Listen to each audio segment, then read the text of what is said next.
Sat on the ferry the other day. Sat on the ferry the other day. Sat on the ferry the other day. Hurt my bottom the other day. Hurt my bottom and I heard you say, I just sat on a ferry the other day. And there it is, ladies and gentlemen. We sat on a ferret the other day, but we are now back in... Well, hello, steady on there, sailor. We're back in the studio, live and direct to you here from a lovely little house in Worthing in West Sussex at the foot of the English Channel, on the edge of the South Downs. I'm Richard Vobes. Welcome to the Vobes Show on the 9th of June 2021. It's very nice to be here. I hope you're all doing well. Are you enjoying the sunshine? Yes, I am. The sun is shining and everyone is happy. At least I hope everybody's happy, unless, of course, you have a terrible skin disease and your skin is falling off as the sun shines on you. That would be a big shame, would it not? Of course it would. Of course it would. Nobody wants that to happen to them. How many layers of skin have we got? 7 layers? Is it 7 or 8 layers? Is it like 9 cats' lives? 9 cats' lives, eh? How many times have you gone out to just test that? Shot the cat 9 times? No, he died the first time, funnily enough. Oh, yeah. That's a shame. Anyway, it's lovely to see you. Thank you very much for coming midweek. I hope there's many of you. Only 61 by the looks of things. Oh, 62. I'm very, very honoured that you've come stumbling by. 12 likes so far, which is great.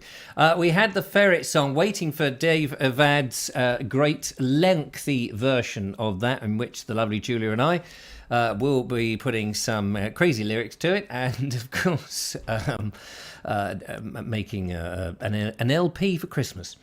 Julia says the question is, are we going to ask Let SJC make the clip public, the Station Ferret? I don't know.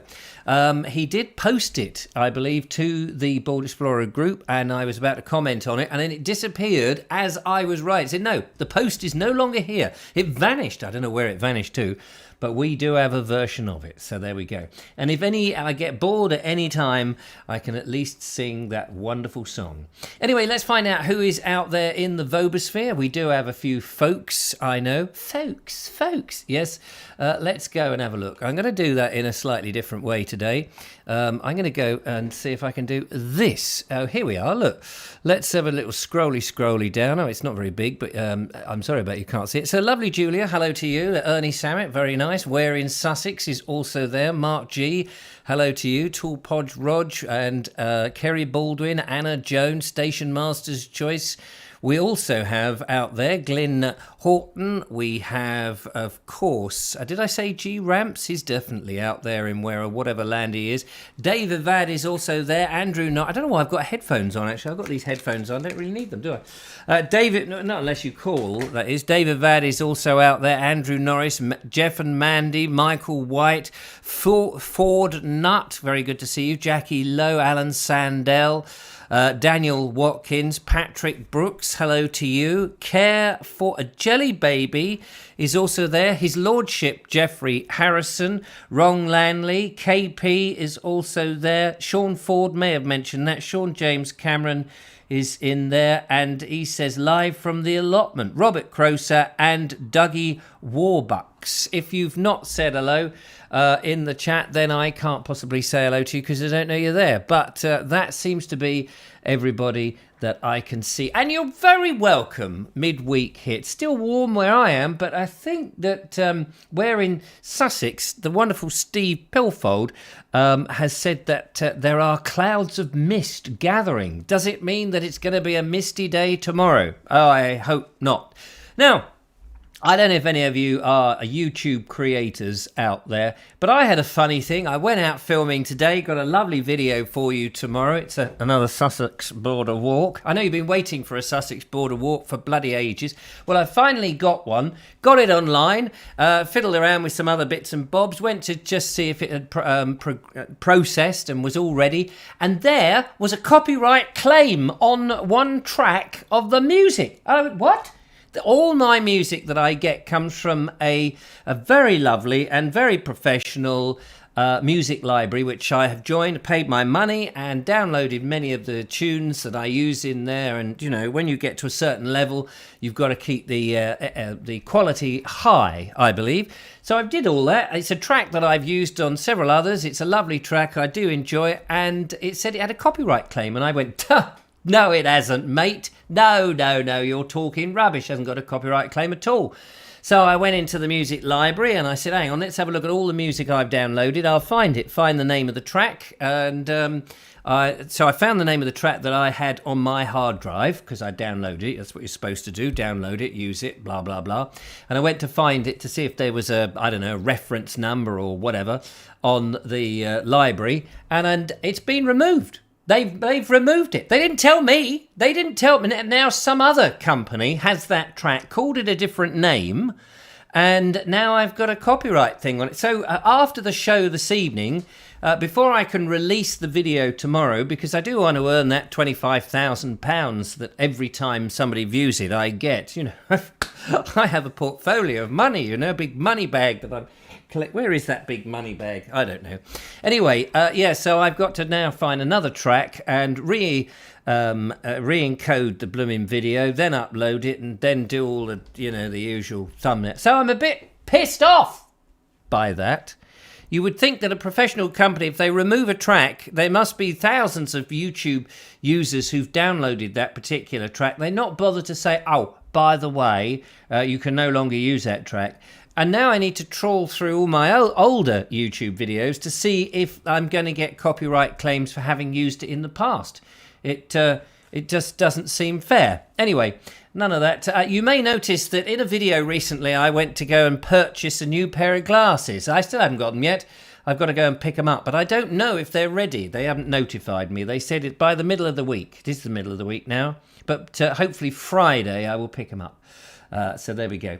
Anyway, you're all coming along. The tree surgeon's video was terrific, says Sean Ford. Yes, I was walking back to the car. Van. It's a van. It's not a car. I was walking back to the van. I'd finished all my filming and I was quite happy to get home because I'd been up since 5.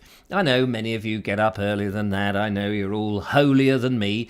And anyway, I was strolling back, having walked about 3 miles and done about, lots of filming and what have you. And I was, a bit dubious that what I had was any good. And then I was accosted by these blokes. They went, hey, look, it's a bald explorer. This often happens now. It's very disconcerting because you never quite know whether they are actually in favour of what you do or they just want to rough you up a bit. Anyway, they were very nice, and so they said, "Hey, you're going to take a picture?" I said, "I'll do more than that, mate. I'm going to feature you in a little video."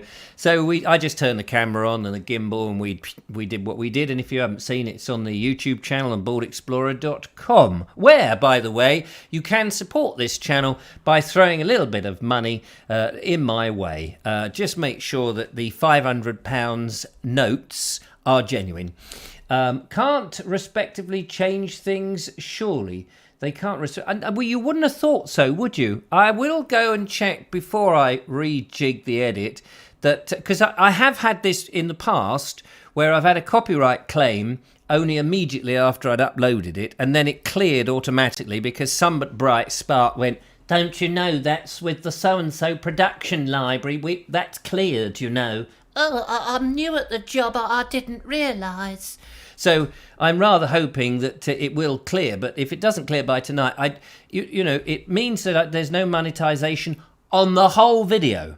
So this is the bizarre thing about YouTube. As much as it's a free platform, it's a private company. They can do whatever they bloody well like. Yeah, we've heard that argument many, many times.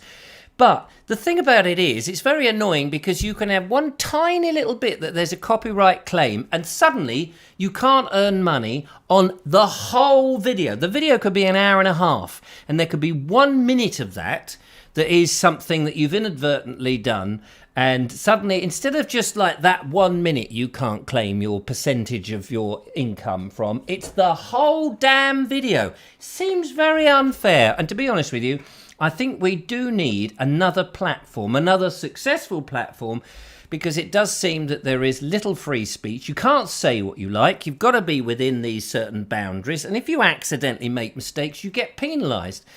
And apparently, even if you switch off the adverts and say, "I don't want to make any money from YouTube," they might put adverts on it anyway, apparently. So I've heard. Whether that's true or not, you can tell me.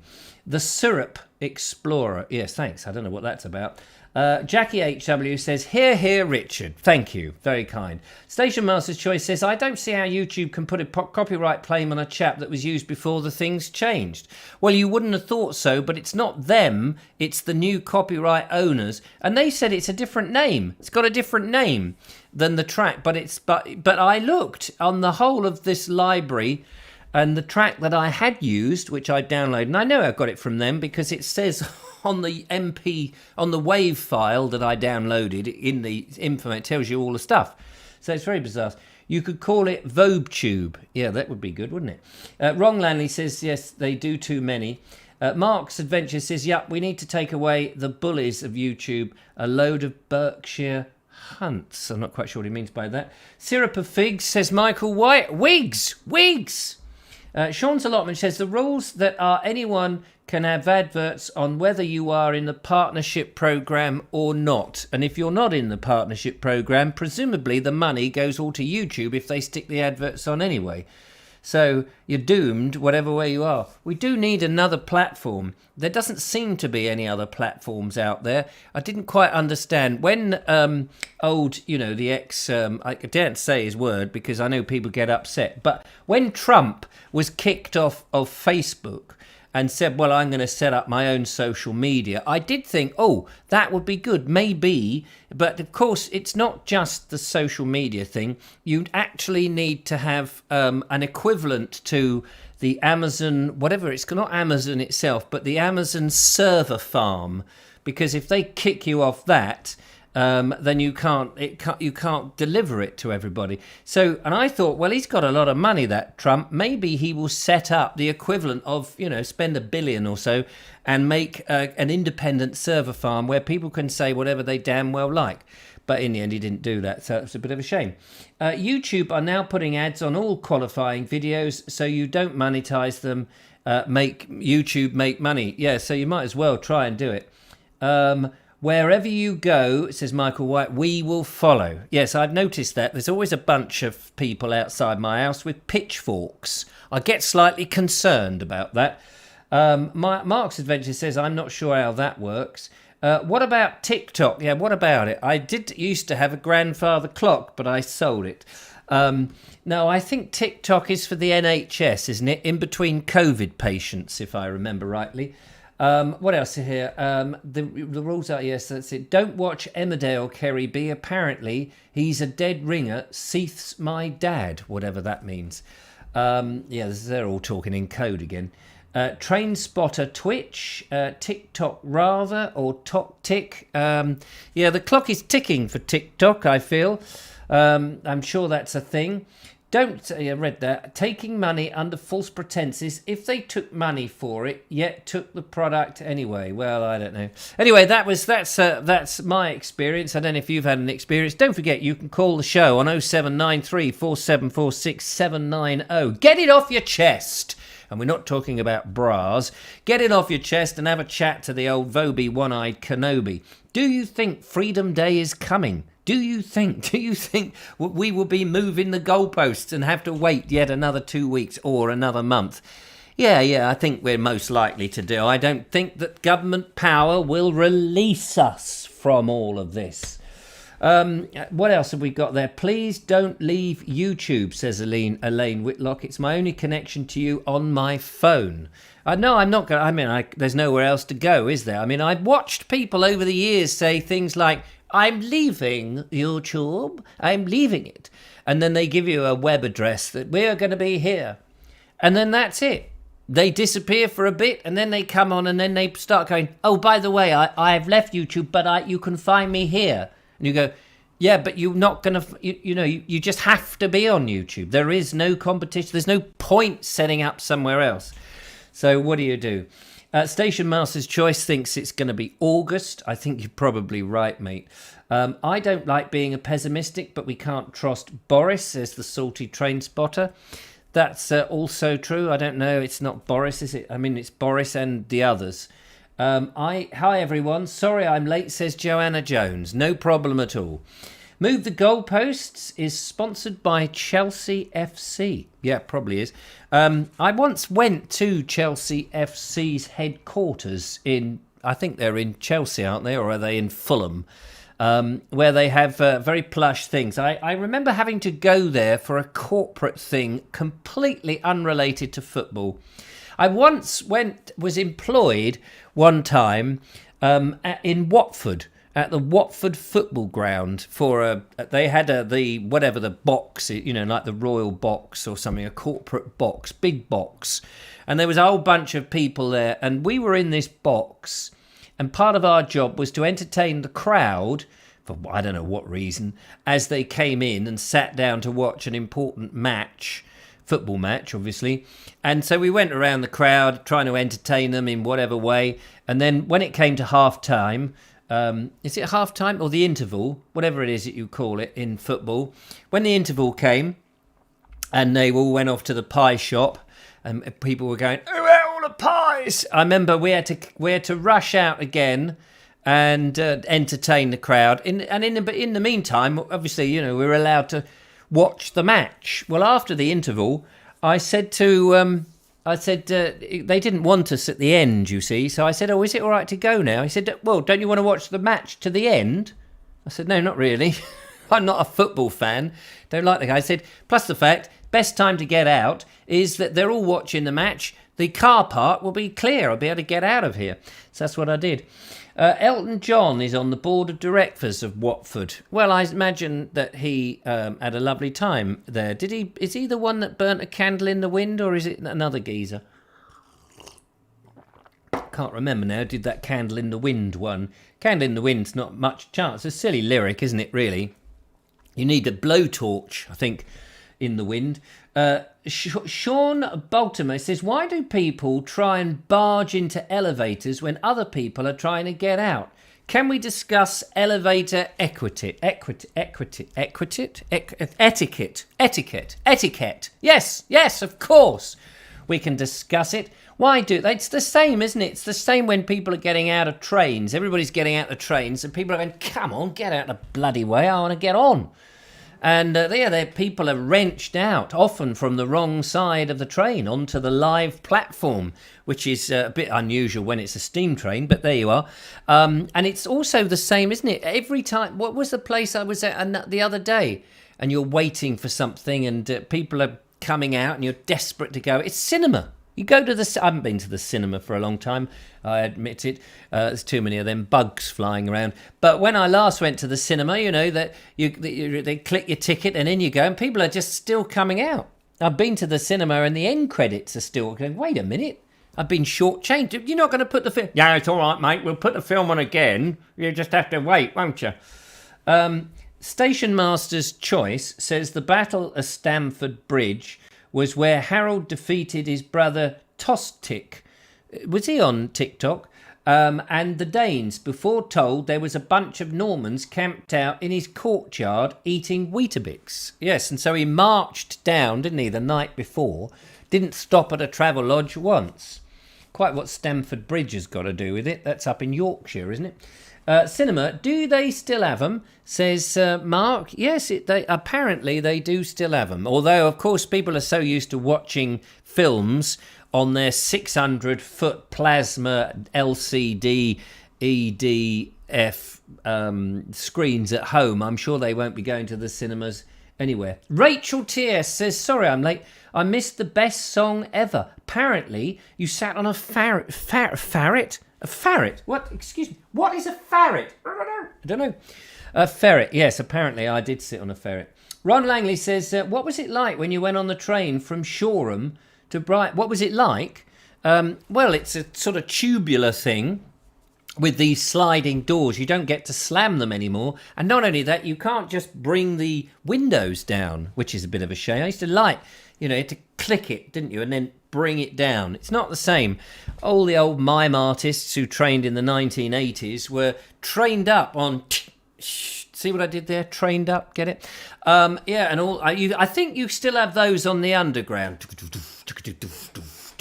I'm not quite sure whether you still have those little dangling microphones. It was very handy because when I used to live in London, which was a thing I regret strongly, when I used to live in London, go on the tube, I would always go, hello and welcome to the Vobes show.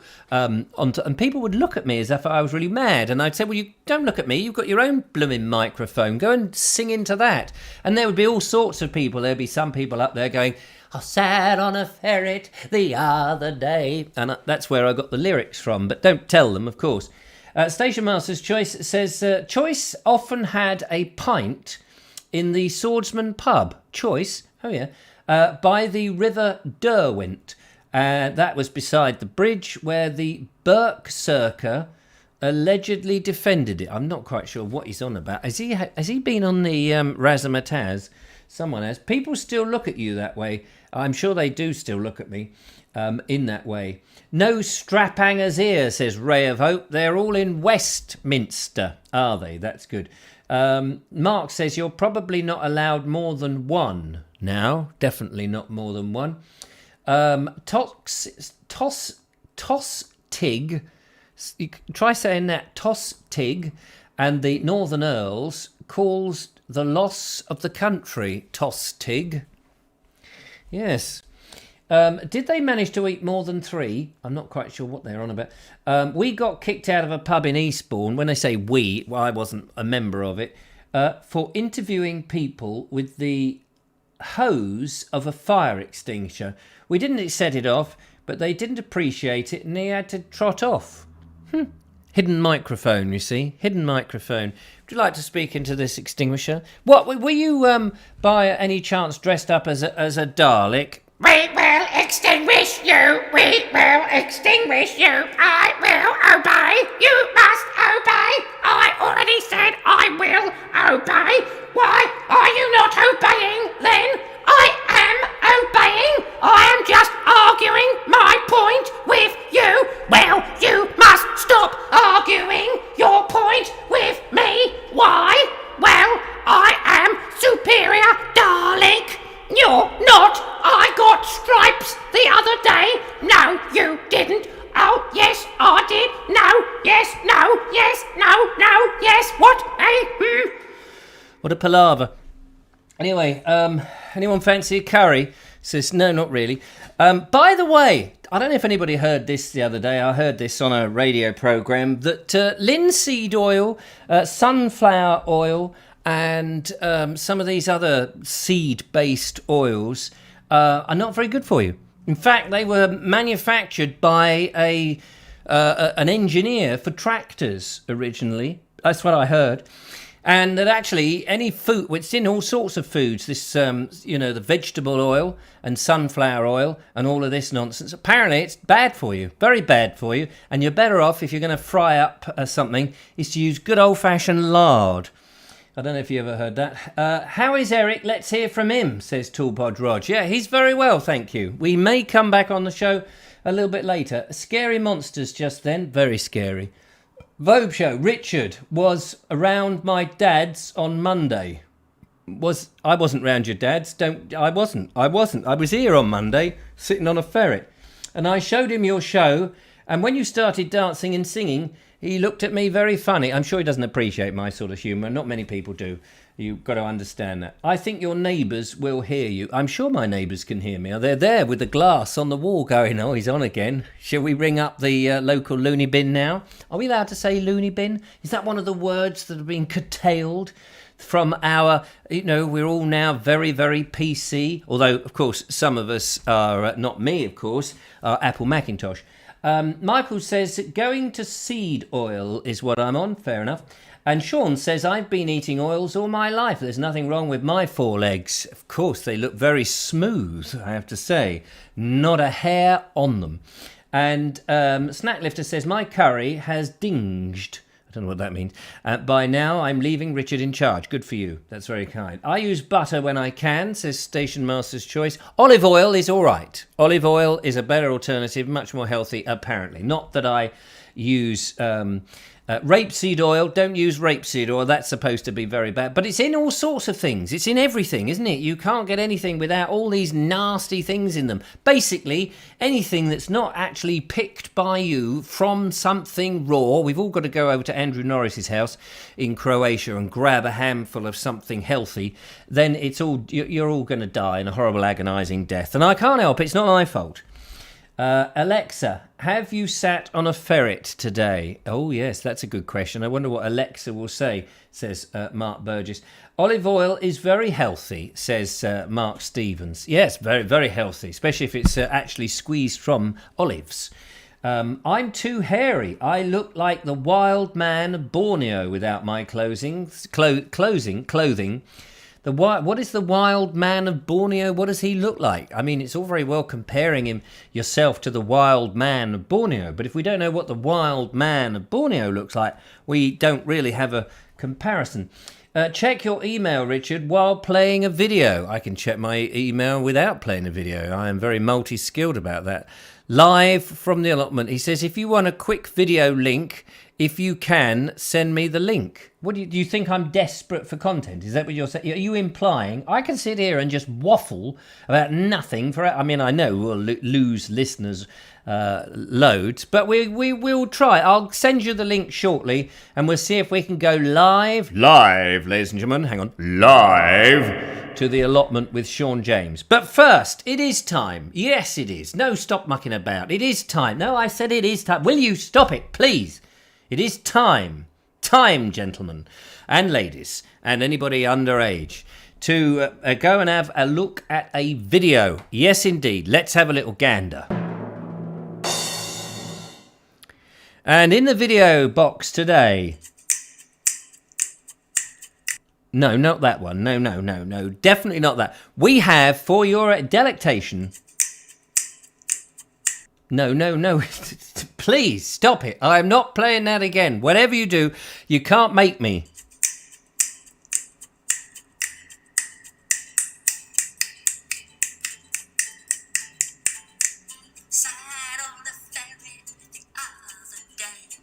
Yes, anyway, none of all that. Richard McGowan is in Middleham Castle, which I've no idea where it is, but maybe we'll find out in the video.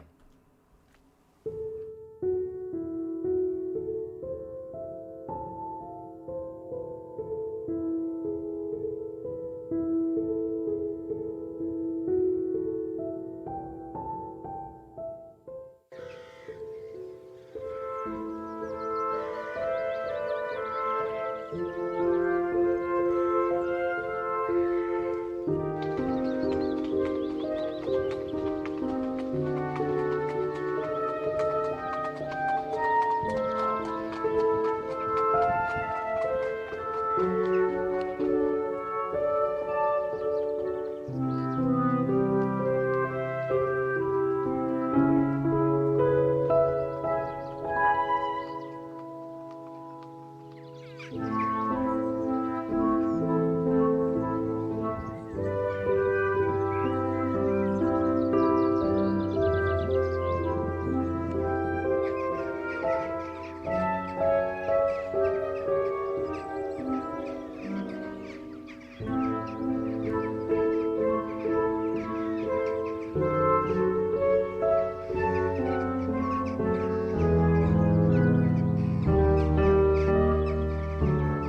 there we are. That was Richard V, by the looks of things.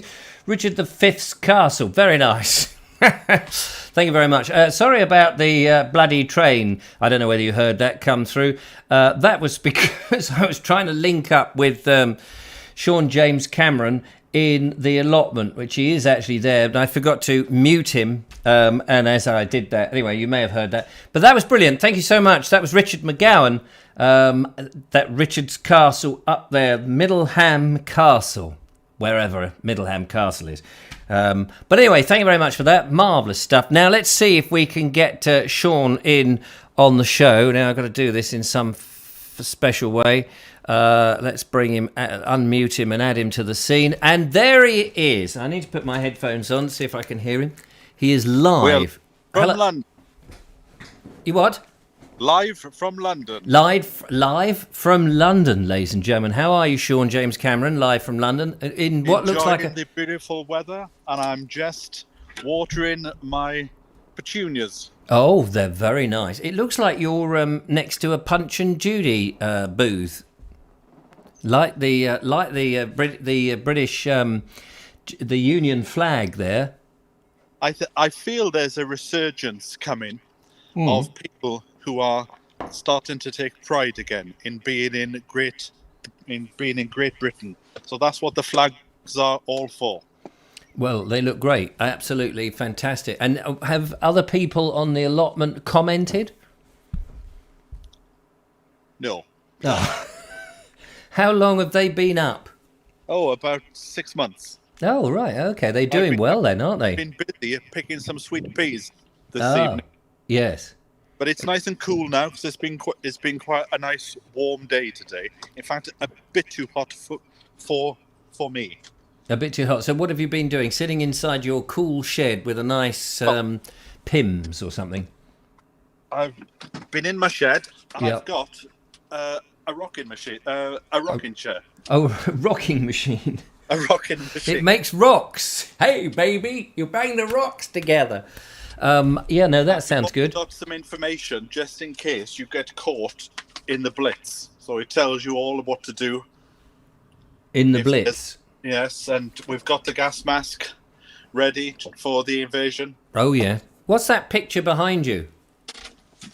That is King George VI. Oh dear. No, you'll have to take that down. It's reminding me of colonisation, the colonial. Because this year, sorry, I've got the University of where is it? Somewhere up north. Some bunch of nutters that they've taken the Queen down. Now they want the King. Oh yeah, they want the King down.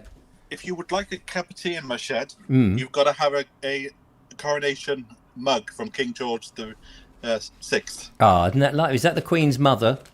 It is, because I'm doing a 1940s theme in the garden, hence why, and I'm growing food that was popular during the Dig for Victory campaign, and I will just show you the French beans that I'm going to grow this year. This variety is called Lazy Housewife. Oh, that's nice, charming, that isn't it? Lazy housewife. So it's all about bringing the past back to the future. Well, if it's anything like the recent past, you can get rid of it. But we want that 1940. Look, I've got my 1940s tank top on.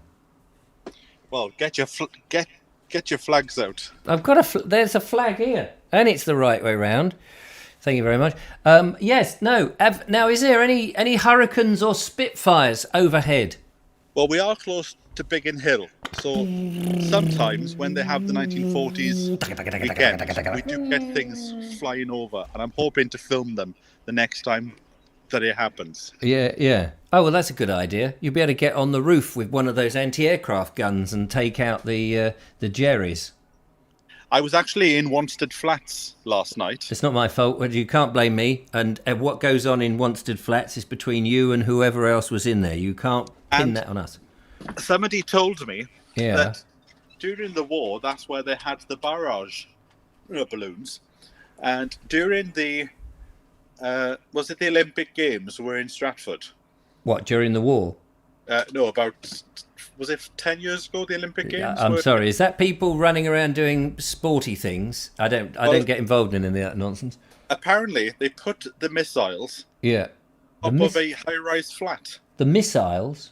Yes, just in case somebody tried to bomb the stadium, they put the ground-to-air missiles on top of two residential flats, which I thought, if you were going to try and kick the war off, you would try and blow up the missiles, and they put them on top of about 200 people.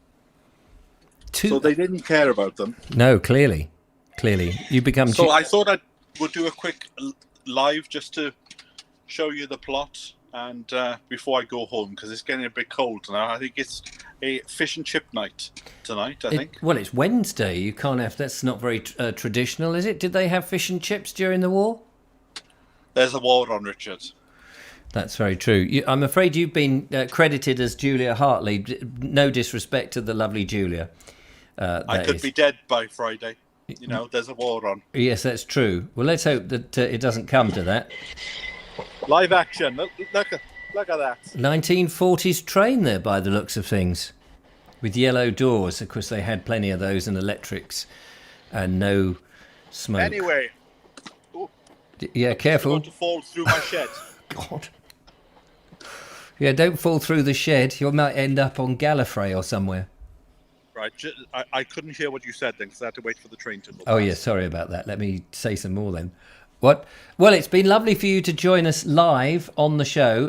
Get home quick before it gets dark. And I'll catch up with you next time. So from me until then, bye for now. Goodbye. That's Sean James Cameron, ladies and gentlemen. What a lovely chap. Oh, I've lost everything. Hang on a minute. Where are? Oh, there we go. I am on the side, ladies and gentlemen. I don't know quite what I'm doing down there, but I probably managed to get myself back in a minute. There we go. There we are. Bit of technical stuff. That's Sean James Cameron. Thank you very much, Sean James Cameron, live on the show. It was lovely to have him there. He's now disappeared. And there we go. Nose cam. Yes, he knows his cam, doesn't he? Right, time for another video, ladies and gentlemen. Time for another video. If anyone would like to appear live on the show, do let me know in the thing. We'll only do one at a time. I think that's much better for a short duration. Otherwise, people get bored. If we have tons of people, it goes a bit mad. But it's always nice to have a few guests, isn't it? Ray of Hope says, question from 1943. Just a moment. Question from 1943. How can we sort out the Germans? Answer, a squadron of Lancasters usually helps. Thank you very much. And Mark's Adventure says, we've lost the plot, Sean. Yes, we've certainly lost that plot. It's very interesting, chat, says Tool Podge Rog. I don't know, what do you mean interesting? That was incredibly banal. Anything comes out of my mouth is incredibly, but Sean was interesting, of course. Sean. Don't mention the war, says too late. I think we might have got away with it. Nice to see your path is finished, says Ron Langley. Yes, nice to see that. TTFN, very nice to see you. Having a nice cup of tea now, says Audrey Forbes Hamilton. I bet Audrey Forbes is having a nice cup of tea in her Inglenook fireplace. You may remember a few months ago, she very kindly sent in a picture of her fireplace as she was listening there with her feet up or something. I can't remember now. And what else have we got there? Keep calm and carry on. Duck and cover. Coronation dinghy. And take McGeehan and Ginger Whinger down. Right, that's it. Right, okay, let's go back into the old... We can't go back into that or that, but we can go to Bernie, who's carrying on with his 3 rivers of rye. I had to look down there and see what it was. And he is in Burwash. I think that's how it's pronounced. Maybe he can tell us slightly differently. All the way down there. Lots of lovely white weatherboarded houses, typical of the Kent-Sussex border. The obligatory cars. Really is very nice indeed. As I pan around here, and we'll take a walk just up the road a bit. Look at that building over there. That's got some age to it, hasn't it? Look at that. Oak Beam Cottage it's called, and you can see why. It was a terrible road, highwaymen all over the place, and strong connections with smuggling. Especially the Hawkhouse gang, I would guess, because it's only just down the road. And apparently there's some smugglers are buried in the churchyard here at St Bartholomew's, which I find rather unusual. You wouldn't have expected criminals to be buried there, but there's a quick look back over the Dubwell Valley, back up towards Woods Corner. There's the bell. That's probably where. Ooh.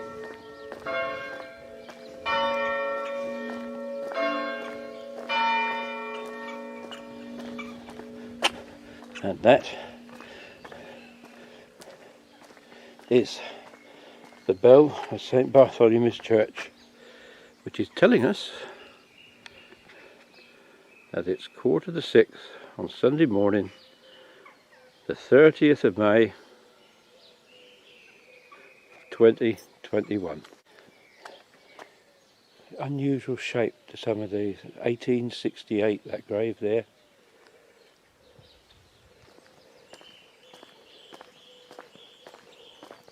But look at all these gravestones here. I mean, you wonder which ones are the smugglers.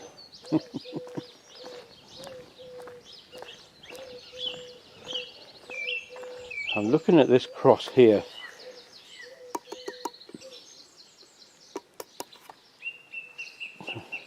doesn't appear to be iron, appears to be wooden, but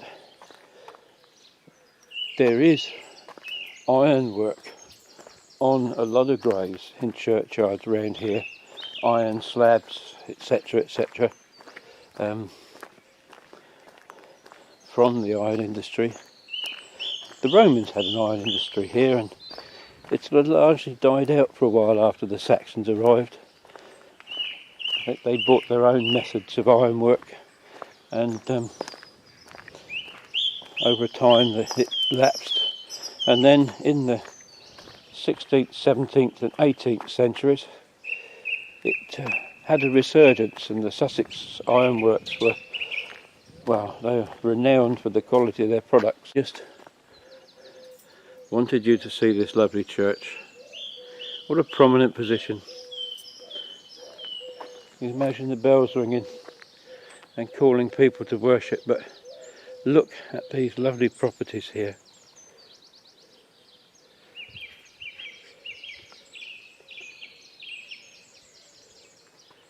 And then there's that one. Lovely. Oh, look at this. Good morning, tree. I hope you're continuing to be very well. You certainly look very healthy, and it's a pleasure to meet you.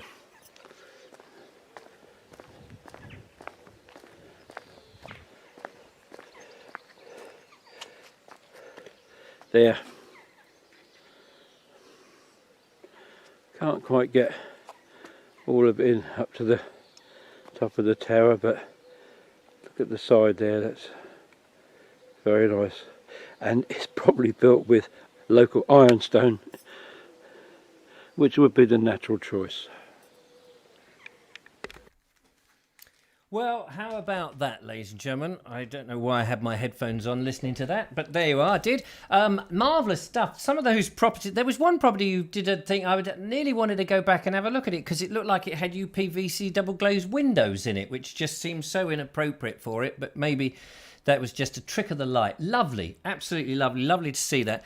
Thank you very much. You do like to get up very early and get on location, but of course that's what you have to do if you don't want other buggers in the way. And when you said, here's the bell, and you pointed to the pub, the church wasn't having any of it, was it? Since you're not going in there, mate, in the first thing in the morning. Come this way. And of course you obediently did, which was lovely to see. Lovely church with all those shingles on the spire there, which was great. Kerry Baldwin says, yes, we are, but a long way back. I'm very pleased to hear it. So thank you very much. All good stuff. The yew tree was looking resplendent, although we only saw a big close-up of it. But it's lovely to see that. And high up on there, on that high ridge. I've driven through Burwash. I don't know what the other place is that you were talking about, but I've driven through Burwash. Somebody who writes with the English language and tries to say words as they are spelt. Of course, it's probably that more people said it the way that good old Bernie said it, because more people spoke than read back in those days. Of course. All makes perfect sense. So there we are.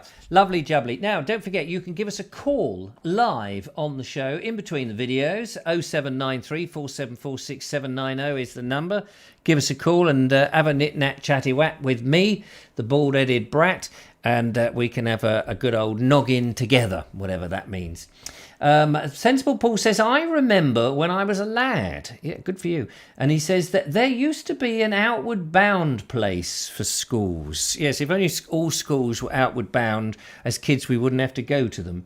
And Jamie Boy of 1995 says, I got my first... Oh, I thought that said I got my first job. Booked for next Friday, 18th of June, and 2nd and 3rd of September. 1995. Is that your date of birth? Because that would make you 26, would it not? 26. Here we are. We have a phone call. Let's find out who that is. I have to put my old headphones on. Ding, ding, ding, ding. Yes, hang on. I'm trying to answer it, but of course it's got that silly thing that stops you from touching the screen. Hello, caller. Welcome to the show. Hello. Hello, good evening. Good evening. And who is this little voice talking? This little voice, this tiny, it's a ferret. Is it the ferret? I sat on a ferret the other day. Sat on a ferret That's marvellous. That's nearly ready to be released in all the shops for Christmas. It will be. And do you know what? There'll be like little mini ferret rugs everywhere, because obviously everyone's sitting on the ferrets. There'll be tiny little rugs. Yes, they would just be sort of thong sized. Won't they? Turn it into a mankini. Yes, it could be a tiny little mankey with a little face up just below the belly Like button. a sporran. Like a sporran, yeah. Said, and this is what happened. And there'll be pictures of people walking about with little ferrets peering over the top of their trousers, Yeah. the hem of their trouser. Yeah, a bit like the old, like the stole, the mink Yes. around the neck. Yes. It'll be like that. Yeah. Absolutely. And then, of course, we'll get all the fur people on us. Yeah, but then they'll probably make some fake ferret fur. Won't Oh, they? fake ferrets. Say that's that it. without your teeth in. Yeah. fake ferret. Ladies and gentlemen, it is the lovely Emily Champion. So, Emily Champion, when you come to... I know, I need to email you. Do you know what? I've been so busy. Yeah. And I'm here. I'm sitting here and I'm supposed to be doing my work. Oh, are you? And I'm watching instead the you're show. watching this load of Yeah, rubbish. I know. Is it hard work you've got this evening? It's just some marking stuff I've got to do. Oh, just say they were all good. Just say Yeah, everyone's Well, a winner. Some days you feel like that. You're just like, yeah, that's Yeah, right. whatever, doesn't matter. It's not like it's going to affect their career or anything, is it? Because they'll probably get next year off anyway. The way Well, we're you never going, know. it's like, oh yes, not only will you have to wear these things, we're going to tape it round your face so there's no way you can take it off. It'll be Well, surgically because stuck they on. do. They have to wear them in the classroom. And do you know? I heard that is it Scotland or is it Wales or somewhere part of the country they still are wearing them all day. Yes, my daughter does. Yeah. I mean, in this But hot that's weather. That's the secondary school. But the primary schools, on the other hand, when up till Christmas, when I was in a primary school, there was this one boy who did wear a mask, and I kept getting told off because I let him wear it because he was really nervous, and he wouldn't have come to school if he didn't get to wear it. And I thought, well, Oh yeah, fair enough. okay, if it makes him feel, happier Yes. to come in, then I'll let, it's just a mask. It's not offending anyone else. And who was telling you off? Management. What were they saying? Well, Tell him to get that. They kept saying you can't catch COVID, and they kept saying, well, you can't get it. You can't, you'd have to be in close proximity with someone for 2 hours plus before you'd catch it, and all this. And the amount of rubbish that they used to spill out. But it's just their way of telling the staff to go in, basically.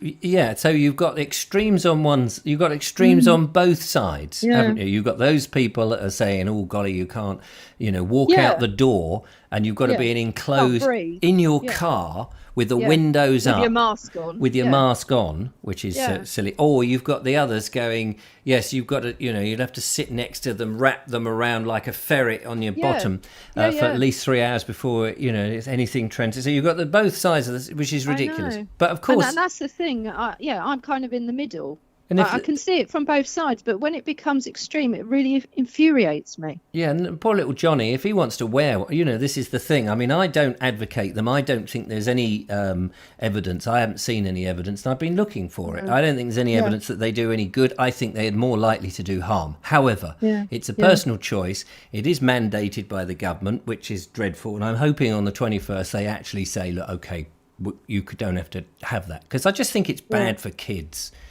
Yeah, I know. Grown-ups can make up their mind. Frustrating.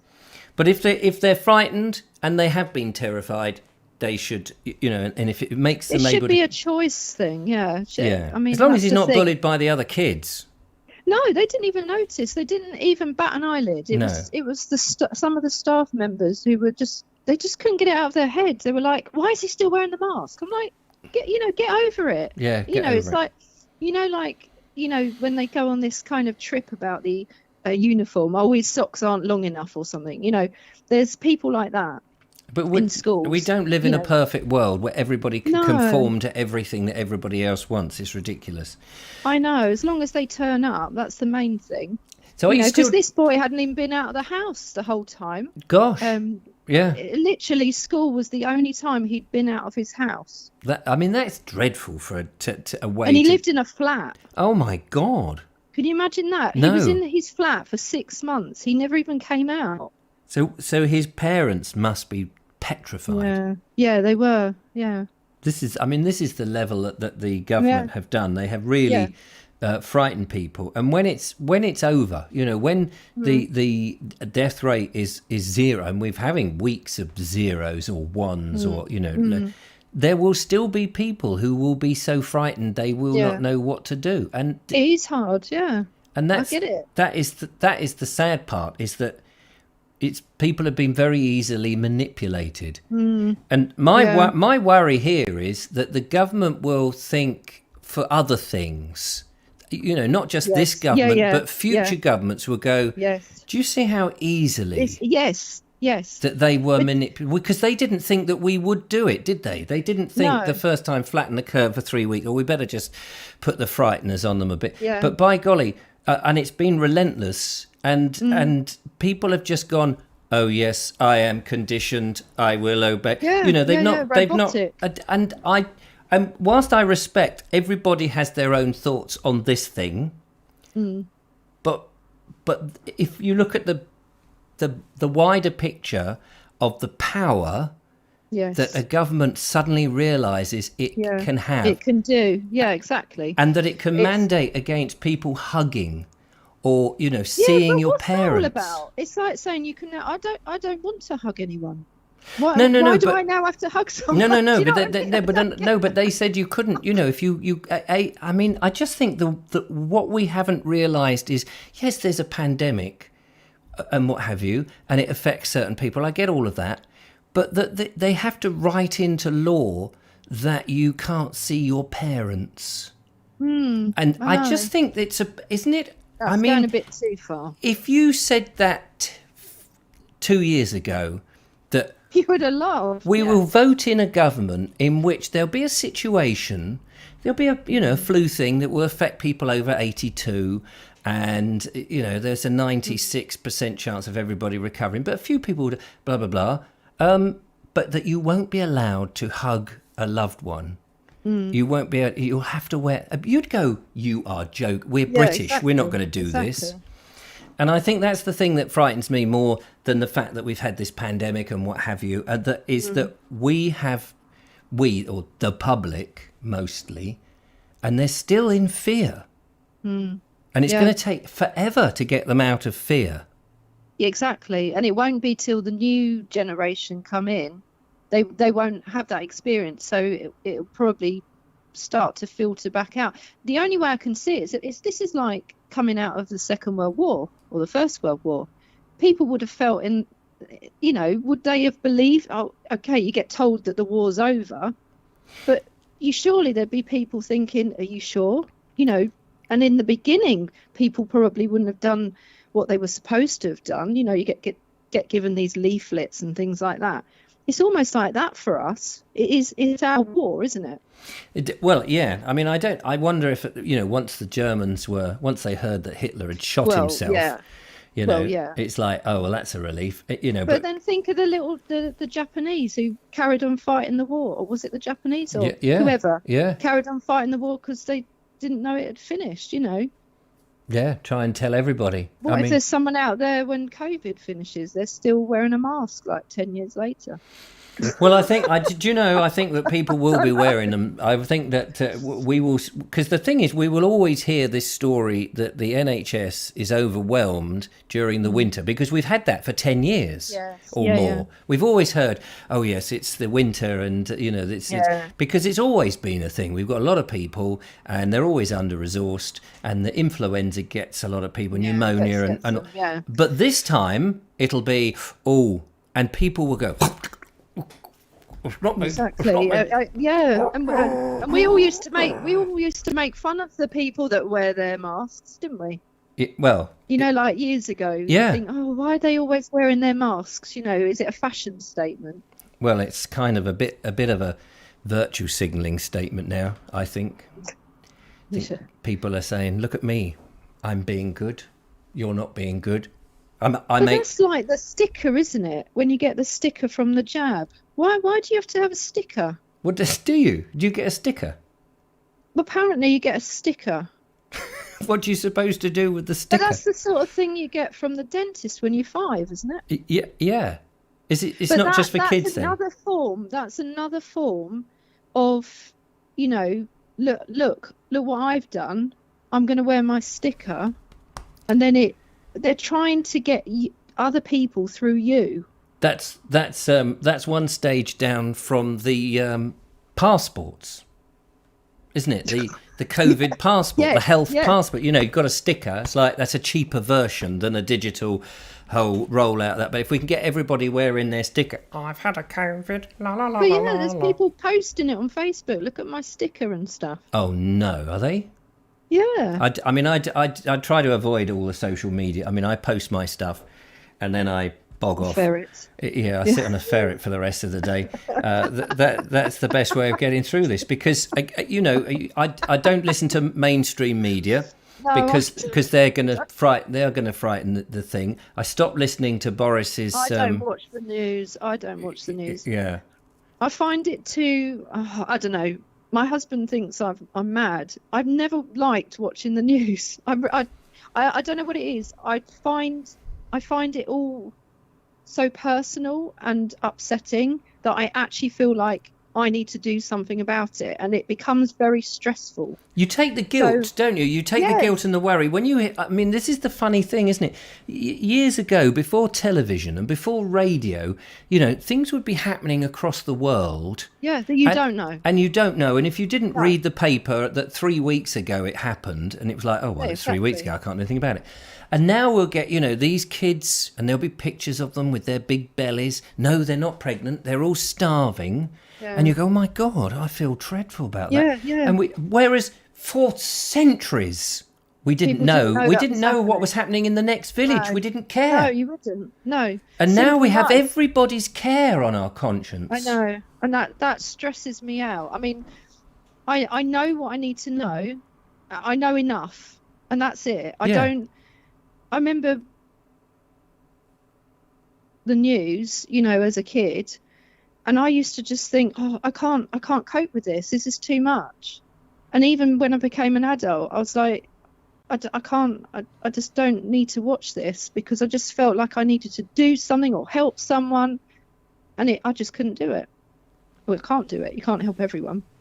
You can't, and you take all this. I think it is a good idea to get a break from the news and see how you feel, and just think about your own things and your own experiences. And I've got enough of my own. I don't need any more. So have you been out running? Are you still doing your running? Yes.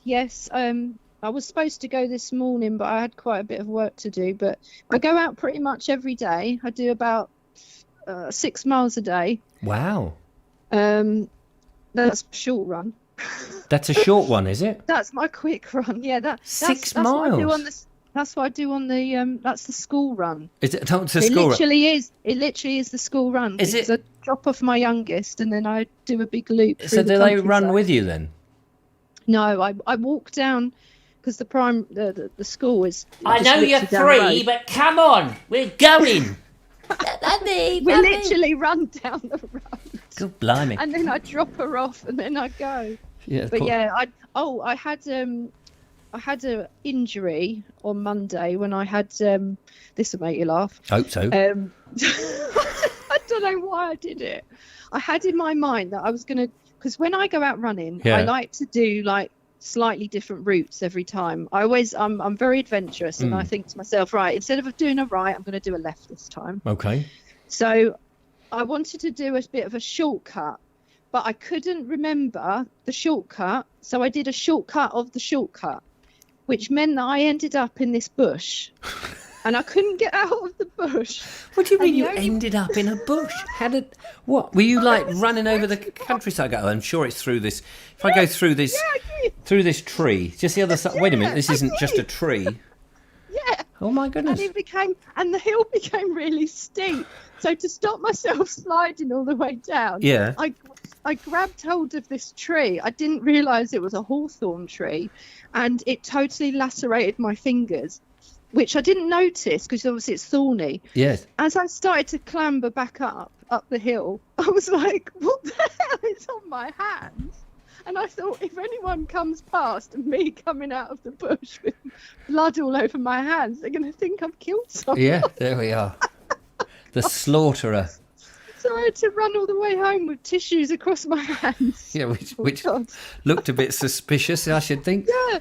So I must have, and then this guy stopped me. I think he was Polish. Oh, and yeah. I thought, oh God, he's going to think, are you all right? Yeah. And he said, in his broken English, I'm looking for a building site or something. I couldn't even, I don't even know what I said back to him, because all I kept thinking was, I hope he doesn't look at my fingers. Oh dear, oh dear. Oh, Was it, God. Kerry Baldwin says, was it a pink hawthorn? I don't know. I wasn't hanging around. You weren't hanging around to have a look. I mean, it was pink my by the time goodness. you'd finished with it.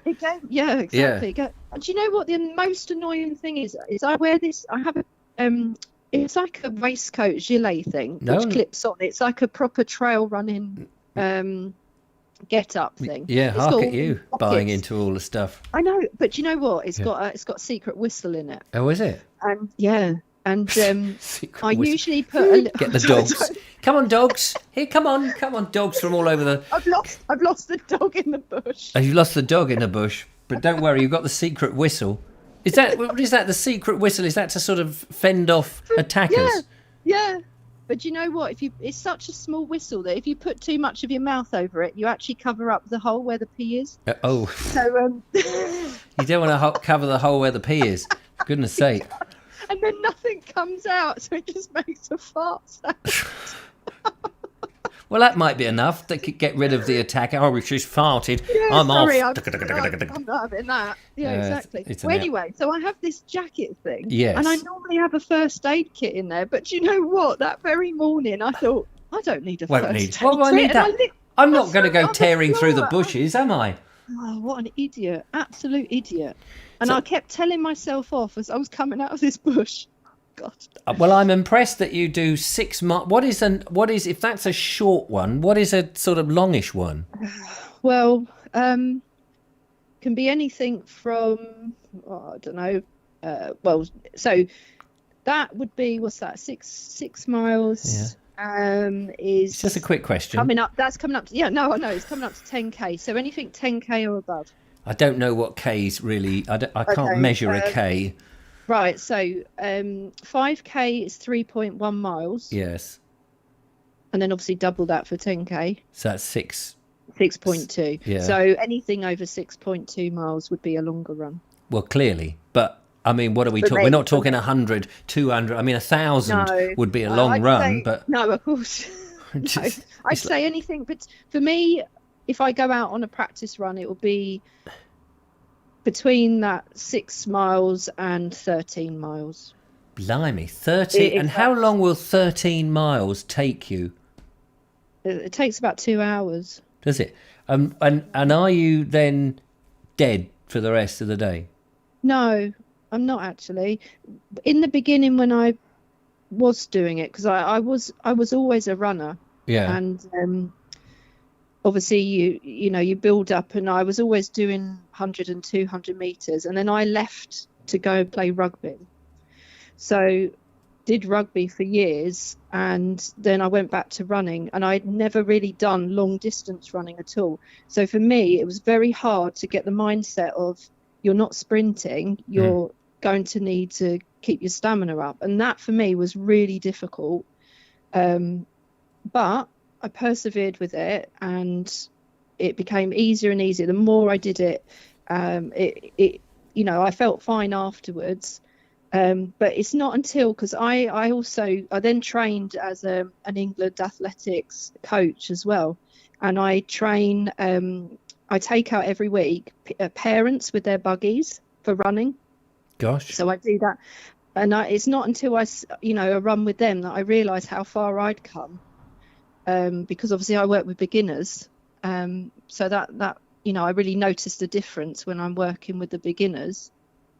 Because you never think when you're doing it by yourself, you don't really see the progress, do you? No, that's true. So are you constantly eating to keep I the energy am levels really up? hungry. Yeah, I do get really hungry. Do you eat a lot of sugar? It does. Yeah, I have phases. Because I used to know Of this woman wanting who ran, who did a lot of running, and then she would eat tons and tons of sweets to sort of get the energy back in. But of course, sugar is not good for you. No, it's not. I'll have one of those small bottles of Lucasade. I'll have one of those, and that will be enough. Right. Yeah, because So I'll you're just do using that. more energy than most people do in a year. Probably. Yeah. Well, yeah, probably. But Which is amazing. yeah, but when I go out running, I'd say the warm up is the first 4 miles. That's the hardest. The first 4 miles is the hardest. After 4 miles, it gets easier. Does it? I know it sounds really weird, but it does. Yeah. Is that because you're unconscious? Yeah, because you're just literally being dragged along on the back And of what a ferret. I know we've got to move on, but what are you thinking when you get going? Are you going? Oh, I really don't want to do this. Yeah, you do. It's a constant fight in your mind. It really is. You're constantly thinking, why am I doing this? I need to stop. I need to walk. I'm going to stop after this bit. And then I think, no, because you feel better after going a bit further. So you've got this constant fight. And you're also, particularly in the early days when I used to listen on my headphones, because it would tell me how far I'd gone, because I couldn't work out how long anything was. So I needed this, I don't know what it is. It's like an app that tells you how far you've gone. So it would say, right, you've done a mile, you've done 2 miles. So I would then calculate. You would be doing this mathematics in your head. Well, if I've done 2 miles, I need to do another so many miles. So in the early days, I was doing a lot of maths whilst I was running. Now I don't listen to anything. I just kind of work it. I can work out roughly how far I've gone. But I find it really does clear my mind. I'd say it's just more like an energetic walk, to be honest. Like when you go out for a walk, how you feel after a walk, you feel good. It's just the same sort of feel, or knackered. Yeah, exactly. But I find once I come back in after my run, I can get on with my work, and I'm quite focused. I can get on with it straight away. Gosh, brilliant. Well done. I've never been any good at running. I mean, I like walking, but running, I'd always... Well, if a big ferret chased you, I'm sure you would. Well, I would, yeah, of course. But cycling, I used to do cycling, but I'm not so into all of the, I like a bit of exercise, but but the extremes, which seems to me extreme, is I'm not somebody who doesn't exercise, but I like to hover on the safe side, on the cautious side of pushing I've never been somebody who needed to push myself over the edge, because I fear I'm likely to die. But they were, Well, that's what will happen if you're playing around and beat your head. Yes, well, I'm not going to do a short walk on a long pit. What? No. Anyway, we better move on. But thank you. That's been fascinating. Thanks you, Emily, champion there. Right. And we hope to see you championing in the studio. Yes, I will be. I'm going to be sorting out coming down in the summer once school's out and everything. It'll be school's out. Right, brilliant. School's out for the summer. Yeah. Excellent. Well done. All right. Okie dokie. Well, catch up with you very soon, Emily. Will do. All the best. Soon. Bye. Bye. Bye. There we are. That's the very mad and very fit Emily Champion, who will be coming into the studio in the summer. But be careful if you see her. She can run into bushes. It's time to quickly go have another look at the video. We've got a flower quiz, and Mark Burgess sent in some videos which we must have a look at. Not videos, some emails, and so we'll have a look at those. But first, yes, that's the a few moments of this. That's enough. And Sean is on his trip to Rye in search of John Fletcher, the dramatist. Shall we have a look at this? I think we should. Oh.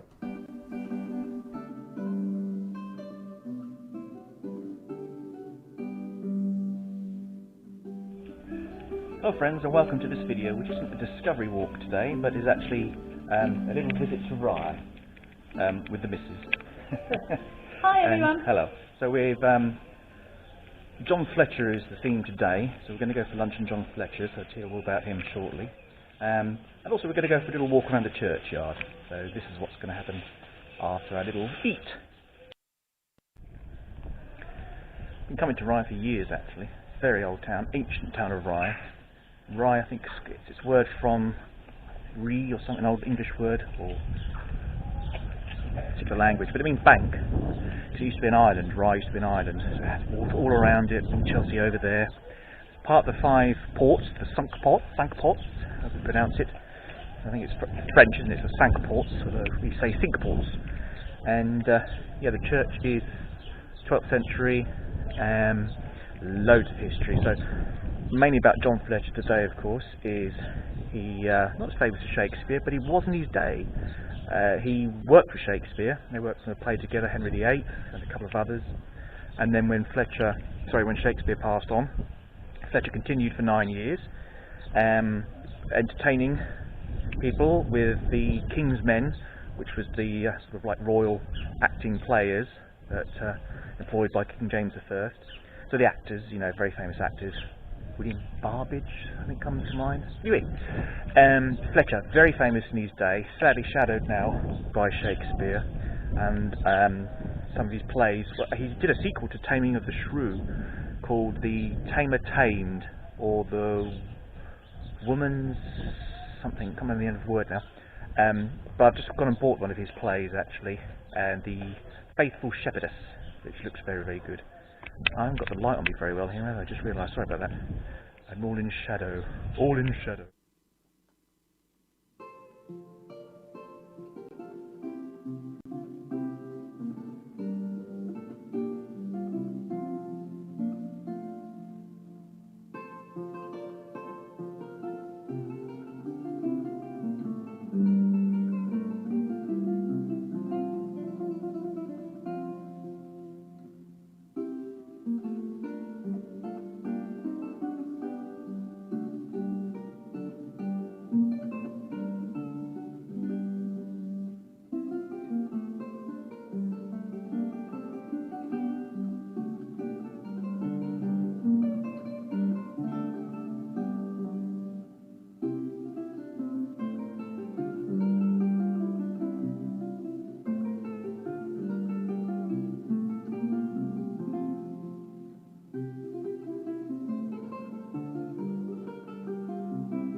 Good time of year. It's the 31st of May, so everything's looking absolutely fabulous today.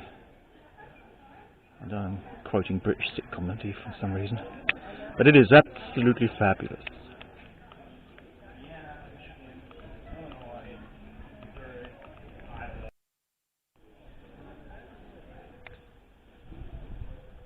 There's St Mary's, been around since the 12th century.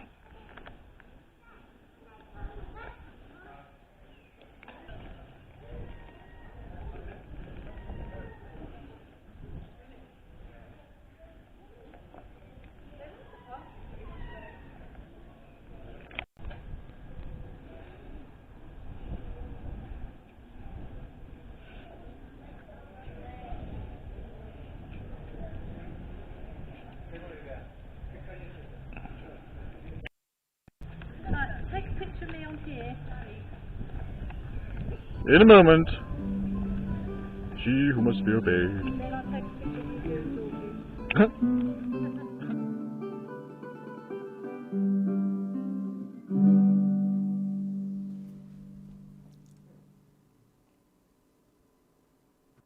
Lovely place, Rye. I've been there. I need to go back there again, actually, and do some more videoing down in that neck of the woods. If you want to see my version of Rye, it's fleeting, really. In the Smugglers video that I did, the Smugglers of the Romney Marshes. But we do feature one of the gates. I always forget what gate it is, the outward gate or something. and of course Eep Castle. I think that is that in Winchelsea. I can't remember now. It's in one of those places. And we went to the Dolphin and interviewed the lady who owned the Dolphin at the time. It was about 10 years ago now. We went up the hidden back staircase, which was interesting. So thank you very much, Sean. Nice to see your good lady there, or as you say, the missus. But very nice to see her with you there. Should do more together. That would be lovely. Anyway, thank you very much for that. We are going to have a quick look now, ladies and gentlemen, if I can dash into the... what's the name? Mark Burgess sent me a whole load of emails, so I'm going to have a quick gander here. He says, what have we got here? Picture with flowers, one open, one budding to open, transplanted from roadside, few doors up into a planter, and now growing successfully, but no idea of the name, very daisy-like, with lilac petals. Maybe somebody can help identify this. Let's see if I can find the picture option. Anybody know what that is? Is it a sunflower? It looks like there's a sunflower next to it, but maybe it's something else. Be interested in your thoughts on that. And also, he says the second picture is an unscheduled visitor into the kitchen, rescued and placed on the raspberry leaves outside, which I think is a... Whoops, no. Where's the button? There it is. A bee. I think that's a bumblebee, if memory serves me right. Sorry about that. I seem to have set a whole load of things going. I hope I turned them all off. I think I did. He also sent some other emails, so I'm just going to quickly go through another one. That's regarding the Vobes archive. I tried to zoom in. What is this? Oh, this is another little visitor he tried to zoom in on. And that is, of course, a ladybird. Thank you for sending these in, Mark. Much appreciated. And the lovely Bonnie has sent us a quiz. I just got to find it. But she hasn't given me the answers. So I don't know. There's quite a few of them. But let's work our way through and see if we can work out what they are. Here is the first one. Can you tell me what that is? It looks like a thistle to me, but you might know differently. How do you know it's a bumblebee? Was it selling a small boy? No, I don't know that it was selling a small boy, but I'm sure it is a bumblebee. Maybe you know what that is. Do let me know. Actually, we've got a few of these, so what I'm going to do, because we do have some special music for this, which I'm hoping, if I do this... we can have that on in the background, and I hope, whoops a daisy, I hope you'll be able to see it. Right, let's go and have a look at the next picture. Let's have a look. Anybody tell me what that is? It looks very nice, doesn't it? I just busted my headphones. So zoom in if we can. There it is, a nice zooming in. Well, that's better zoom.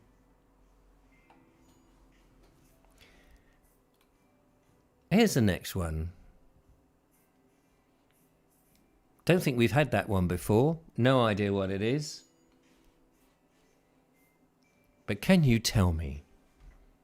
Do do do do be do boo boo be do.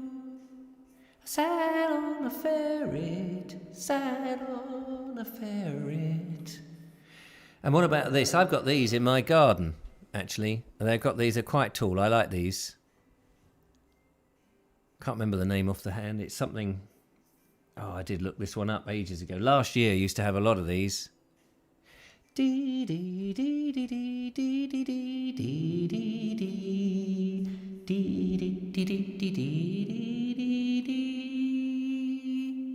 And what about this one? It's a nice one, isn't it? Lovely. Bom bom bom ba-dum bom bom bom bom bom bom. I don't know if Bonnie is out there, because I haven't got any of the answers. She didn't send the answers, so I can't tell you with any certainty. Oh, hang on, there's a finger. Do do do do do. Bom. Dum bum bum bum bum bum bum bum.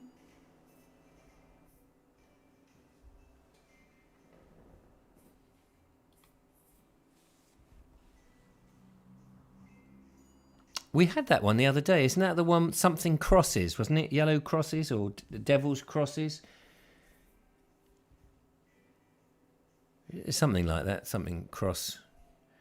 Oh, yeah, these are one of those blooming invasive creeper things, aren't they? Not the knotweed, but it's that sort of thing, isn't it? You get that everywhere.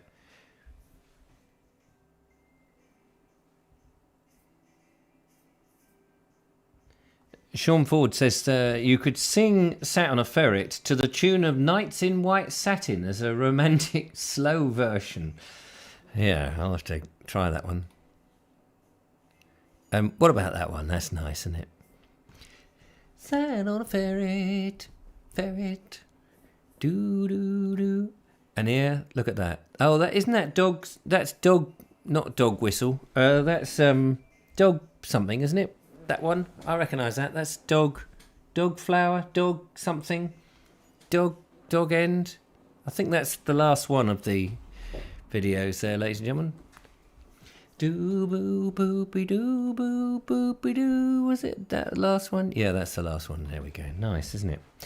If you know the words, do sing along. Dee dee dee dee bom bom bom. Anyway, enough of that nonsense. We turn that off and come out of that. Brilliant. There we go. Fantastic. Oh, we're having a good old laugh. 93 people watching. 89 people suddenly gone down. 45 likes. Thank you very much for the likes. It's all good. What was the dog rose? Yes, thank you. I knew it was dog something. Dog whistle. Dog and bone. Dog and biscuit. Dog end and Trusket. Who knows? Anyway, that's all very good. Right, time for a little bit of... Oh, that's not working now. Hang on a minute. Time for a bit of that. So in our last... What have I done with a bit of paper? The last video, ladies and gentlemen. Whoopsie. Is Bonnie there? I'm just looking to see if Bonnie's there. She sent in a video. She's not there, but don't worry. This is a walk. Apparently, this is called A Walk with Clover. Not sure who Clover is, but let's go and have a look at a little bit of A Walk with Clover from Bonnie. So at the moment, I'm between Coombs and Lancing College on a really beautiful track. Lots of wildflowers. And the most amazing clover. We've just been past a fantastic clover field. That'd make lovely hay. And you'll see in the distance, if I can zoom in, there's Lancing College. There. It's the most beautiful building. I don't know if you can hear the birds.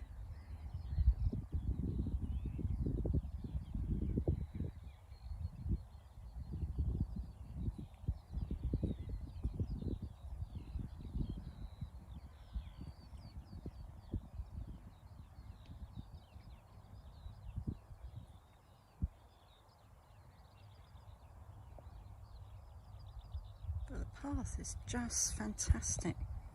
It's clover.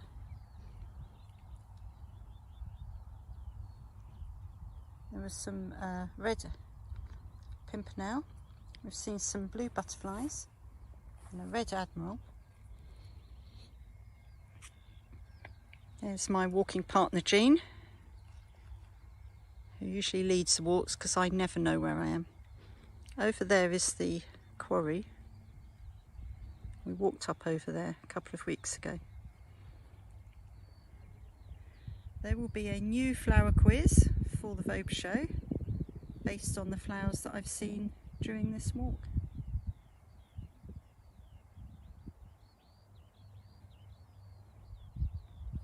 Just pan back to Lancing College just because it's so gorgeous. And there's the path. Lovely. I'm so staggered when I see clearly that must be phone footage. Just a phone, smartphone. Thank you, Bonnie, by the way. Thank you, man. We did the quiz. Of course, we did the quiz. And I'm just always staggered at the stabilisation that you can get on a phone. And yet I was out today with this sodding great big gimbal with a big DSLR. I don't understand why the DSLR cameras can't put in the same quality of stabilization into their stuff. And I'm also staggered that the tiny little lens, tiny insignificant little lens on a phone can zoom in so far, and yet if I want to have a zoom, I've got to have a dirty great big zoom like this that costs about £1,000, just about, and yet Bernie can have a zoom. I mean, I don't know how expensive Bernie's camera is, but it seems to go on for miles and miles and miles, and see round the other side of the world. Somehow it gets round the curve of the world. Unless, for those flat earthers, the bend in the soil. But I don't know. I mean, I'm just gobsmacked that these phones can do this. And yet the DSLR, I mean, I keep investing in cameras and they never seem to be able to give that quality of stabilization. It drives me mad. Absolutely drives me mad. But anyway, enough of that.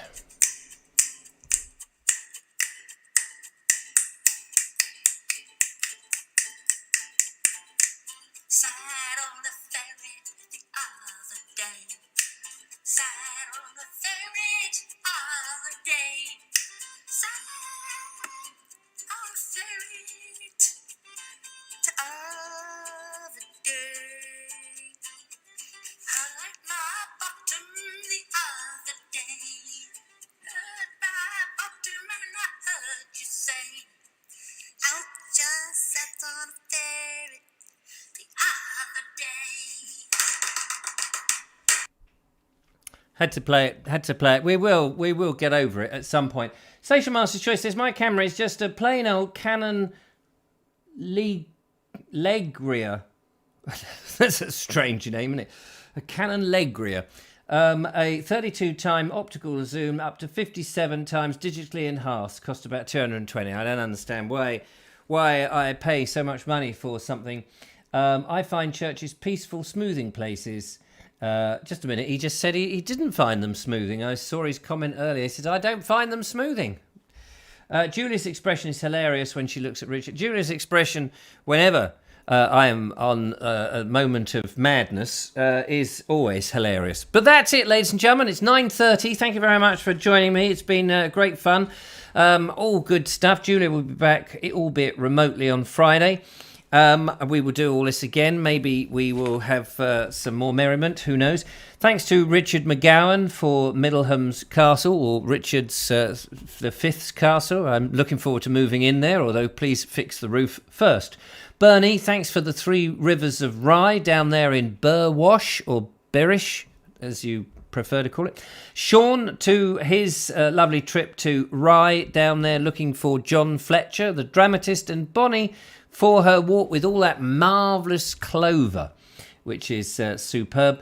And, of course, to the flower quiz. We hope we got some of the right answers there. And Mark Burgess for the random emails, which is always good. To Emily Champion for her lovely conversation with me, and to Sean James Cameron live from the allotment.